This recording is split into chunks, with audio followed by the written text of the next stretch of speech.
Learning English podcast. Hey there, Focus learners, and welcome to The Explainer. Today, we're taking something as simple as everyday conversations and literally transforming them into powerful English lessons. If you're looking to really boost your listening comprehension, sharpen up that pronunciation, and train your brain to just speak English naturally, well, you are in the exact right place. We're going to dive into a highly effective roadmap that takes a basic, everyday chat and squeezes maximum learning value right out of it. Okay, let's dive into this. Here is our four-part agenda. First, listening to real conversations. Second, essential everyday vocabulary. Third, interactive comprehension practice. And finally, the shadowing technique.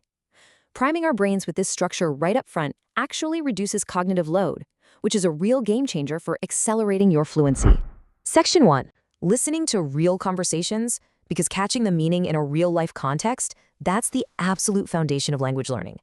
So step 1 is listening to the conversation, followed by step 2, learning key vocabulary.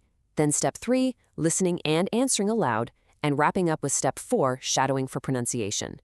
Following these exact steps, in this exact order, mind you, is exactly how we train the brain to speak English fluently. To see how this works, we're going to break down a little microdrama between two friends, Tom and Emma. They're trying to figure out what movie to watch tonight. Classic debate, right? Now, Tom is totally set on watching this brand new action movie called Skyforce, starring his absolute favorite actor, Jake Bolt. He wants loud explosions, the thrill, the excitement. But Emma, on the other hand, wants to watch a new comedy about a funny cat. We're going to use their everyday argument to really build out your conversational toolkit. Section 2, essential everyday vocabulary. Let's move to and see how this builds, transitioning from that raw dialogue into isolating the complex, everyday phrases Tom and Emma just tossed around. So the first phrase we're isolating is, I can't stand. This means you really, truly do not like something. When Tom suggests his action movie, Emma just immediately fires back. Oh, another action movie? I can't stand them. It's way more natural and expressive than just saying, I do not like. Think about something you really dislike for a second. Maybe it's super loud music or, waiting in a massive line. You'd say, I can't stand it. Now flip that around and let's look at the exact opposite. I'm really into. This simply means you like something a whole lot.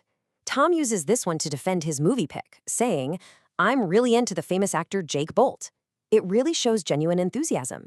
You might be really into football or really into cooking. Honestly, it's the perfect phrase to naturally describe your hobbies or interests to native speakers. Okay, time for a bit of cultural nuance with the phrase, it's not really my thing. This means it isn't something you enjoy, sure, but it acts as a very polite way to disagree. When Tom keeps pushing for this Jake Bolt movie, Emma softens her rejection right away by saying, I know he's popular, but it's not really my thing. It is an absolutely crucial phrase for navigating tricky social situations gracefully. And this brilliantly illustrates our final vocabulary term, car chase. This is that classic movie trope where cars drive super fast, usually trying to catch or escape from someone. Emma complains that in action movies, all the fighting and car chases are just the same thing over and over. It's a highly specific phrase, but incredibly common when you're chatting about entertainment. Section 3, interactive comprehension practice. All right, it is now your turn to actively jump in. For these next few questions, I want you to answer out loud before the answer pops up. So, question 1, did Tom suggest the movie Spider-Man? Take a quick second and say your answer out loud. No, he didn't. If you said that, you completely nailed it. He actually suggested the new action movie, Skyforce. Actively producing that answer out loud is exactly what helps cement those plot details right into your memory. Moving to question 2. Think back to our vocabulary section and that specific phrase we just learned. Why can't Emma stand action movies? Go ahead, tell me out loud. Because they are always so loud and have way too many explosions. Notice how Emma uses that phrase to justify why she can't stand them? The sheer drama of all those loud explosions is exactly what she's trying to avoid tonight. All right, final question for this section. Shifting our focus over to Emma's movie choice, what made Emma laugh a lot? Say it aloud for me. Yes, it was the trailer, specifically the trailer for the comedy about a funny cat. That right there was enough to convince them to completely change up their evening plans. Section 4, the shadowing technique. This is the final, absolutely crucial step. To truly perfect your rhythm and intonation, you've got to read the lines out loud right after I say them. So the crucial point is to match my delivery exactly, really mimicking Tom's tone here. Let's start with Tom opening the conversation. Okay, so what movie should we watch tonight? Now it's your turn. Now let's try Emma's exasperated reaction. Remember to use that vocabulary phrase aloud with some real feeling behind it. Listen and then shadow me. Ah, another action movie? I can't stand them. Say it out loud. Let's keep practicing. Here's Emma, politely but very firmly rejecting Tom's favorite actor. Try to really capture that gentle tone of disagreement. Shadow this.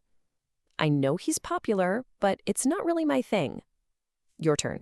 Finally, the argument is settled. Tom gives in, and you can feel the mood in the conversation completely shift.